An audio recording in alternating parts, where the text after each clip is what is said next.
Hello everyone, welcome back to From the Chair audiobook reviews, and we're here to talk about Skullduggery Pleasant, which is a book series by Derek Landy, which is a mixture of horror, comedy and the mysterious, all rolled into one.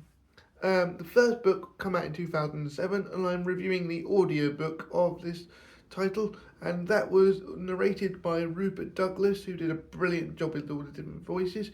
He does have an Irish accent, and there is an English character in this that he does a brilliant kind of stereotypical English voice, but there's very distinct voices for different people, and the book itself by Derek Landy came out in 2007, like I've said before, and there is 18 books in the main series with a few short story books put together as well as one book about a character in this book itself, Tanis Loeb. So there's probably about 21 books all in all, but 18 in the main series.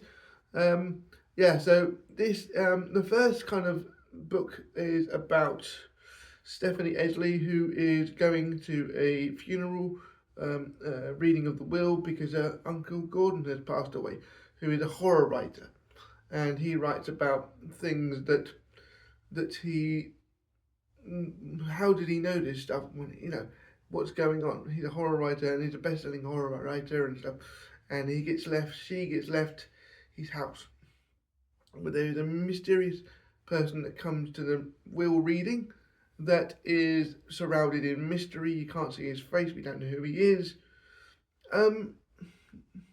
This basically, and the family don't get on, but that's life, that's realistic, I suppose, in some families. I just feel that, there's comedy in this book. There's her parents, her dad is forgetful.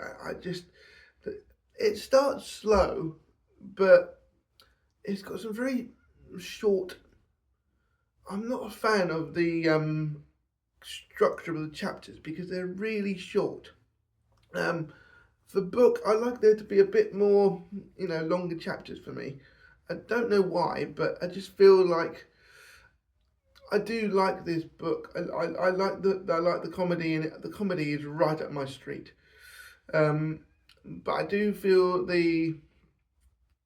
like the way it takes its time to get going, builds the mystery, builds the just Stephanie have powers, because we are talking about wizardry in this book series. We have elementals that can control earth, water, fire and air. And we also have the adapt that can also magically adapt to trends much as more powerful. More focused on elementals, they can teleport and use necromancy energy to thwart being sensitive to mind readers. So they're more like mind magic and stuff and moving about, whilst elementals, like the main character in this Skullduggery Pleasant, who I haven't mentioned yet, is a skeleton who is a detective trying to work out why his friend Gordon has been murdered. I do like this book. I think it's really good. I like the comedy in it.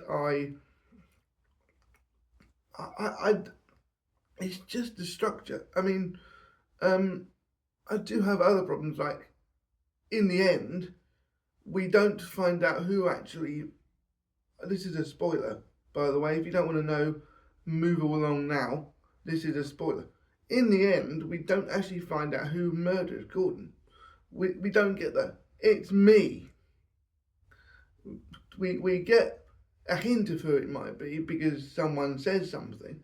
He deserved it, but we don't get the actual reveal of it's me. And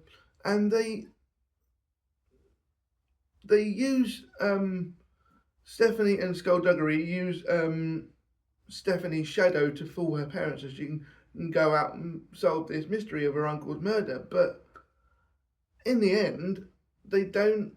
When she comes back with a broken leg that's been mended by magic, but she's still a bit stiff, has to spend a week in bed, we don't get how she got around it with her parents. Oh, I'll come back with a bit of a stiff leg and I've got to be in bed for it. What the hell have you been doing? There's no internal detail really, and it's just skimmed over. There's so many questions that weren't answered, simple ones like the world building of what did their parents say about having a stiff or fractured leg. And we don't find out. The book just ends. We don't find out who really murdered Gordon. We presume it's so and so and so and so, but we don't actually know. Other than those two things and the sentence structure, the structure of the chapters, I do like the comedy in this book. I laughed out loud because Skullduggery and Stephanie are a double act. They're brilliantly funny, witty, dry, sarcastic to each other, just as I would be as a person. So this book, even though I'm slagging it off in certain areas, is right up my street. It really is. The book's 7 hours and it flew by. I couldn't wait to get back to it. I just wish it was a bit more deeper, because when you got things like Lord of the Rings that people at 11 can read, and Harry Potter that are big books, even short ones have more detail about the world and stuff in them. In the earlier books, Philosopher's Stone, Chamber of Secrets, there were longer chapters, but not so many. Some of the chapters, in my opinion, are so short, they're just like scenes of a TV show. I think if you want to get rid of something like Doctor Who, then fine. I think you could replace it easily with Skullduggery Pleasant. It's got magic, it's mystique, it's the same kind of age as Doctor Who. It can be kind of adult but childish at the same time. The comedy aspect would be good, and it's also got a female young girl in it, which would help the wokish and the female lead. That would work in its favour. But and I think it would actually be a good replacement for Doctor Who, because the way the chapters work, I do think that it's leaning towards a TV show. How someone hasn't actually done this yet, I do not know.